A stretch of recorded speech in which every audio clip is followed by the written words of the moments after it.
আসসালামু আলাইকুম ভিউয়ার, সবাইকে অনেক অনেক স্বাগত জানিয়ে ভিডিওটি শুরু করছি। তো এই ভিডিওতে আমরা আলোচনা করব 18তম শিক্ষক নিবন্ধন লিখিত পরীক্ষার আপডেট সম্পর্কে। অর্থাৎ 18তম শিক্ষক নিবন্ধন লিখিত পরীক্ষার ফল কবে নাগাদ প্রকাশ হতে পারে এবং বিশেষ করে এনটিআরসি এর বর্তমান নতুন চেয়ারম্যান এসেছেন এবং নতুন চেয়ারম্যান স্যার যে কথাগুলো বলেছেন ডেইলি ক্যাম্পাসকে দেওয়া সাক্ষাৎকারে, তো সেই প্রতিবেদনটা আমরা দেখব।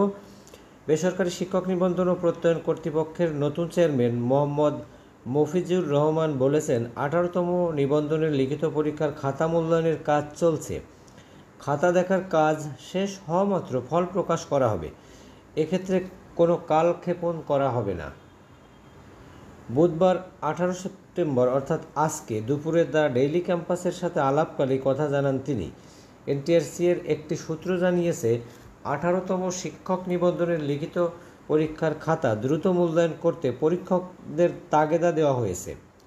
অনেক পরীক্ষক খাতা মূল্যায়ন শেষ করে জমা দিয়েছেন, তবে কতজন পরীক্ষক খাতা জমা দিয়েছেন সে তথ্য জানা যায়নি।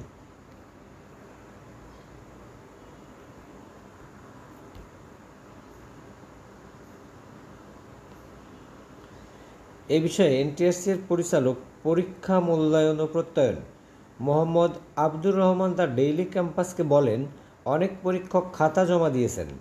আশা করছি দ্রুত সময়ের মধ্যে ফল প্রকাশ করতে পারব।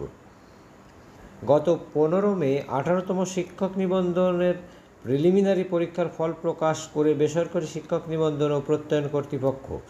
এতে গড় পাশের হার 35.80%। প্রিলিমিনারি পরীক্ষায় স্কুল ও কলেজ পর্যায়ে মিলিয়ে পাশ করেছিলেন 4,79,981 জন চাকরি প্রার্থী। গত 12-13 জুলাই লিখিত পরীক্ষায় অংশ নেন ওই প্রার্থীরা। এর আগে গত 15 মার্চ প্রিলিমিনারি পরীক্ষাটি অনুষ্ঠিত হয়। 18,65,719 জন আবেদন করলেও পরীক্ষায় অংশ নেন 13,40,833 জন। তো মোট কথা আমরা প্রতিবেদন থেকে যেটা বুঝলাম বা যেটা দেখলাম যে 18তম শিক্ষক নিবন্ধন লিখিত পরীক্ষার ফল খুব দ্রুতই প্রকাশ করা হবে, অর্থাৎ এই সেপ্টেম্বর মাসের শেষ সপ্তাহের দিকে প্রকাশ করা হতে পারে এবং সেটা যদি সম্ভব না হয় তাহলে অক্টোবর মাসের প্রথম সপ্তাহ নাগাদ এই ফলটা প্রকাশ করা হবে। তো আসলে এই ফলাফল প্রকাশের জন্য তাগিদ অবশ্যই পরীক্ষকদের দেওয়া হচ্ছে। কেন দেওয়া হচ্ছে? কারণ এই যে 1 থেকে 17তম নিবন্ধনধারী যারা নিয়োগ বঞ্চিত আছেন তারা কিন্তু প্রতিনিয়ত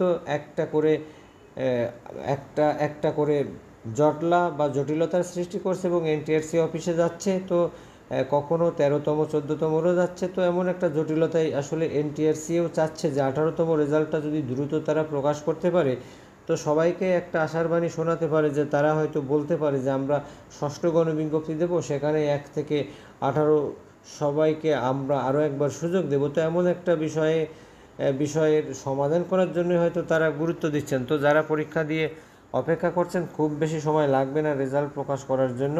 ধন্যবাদ।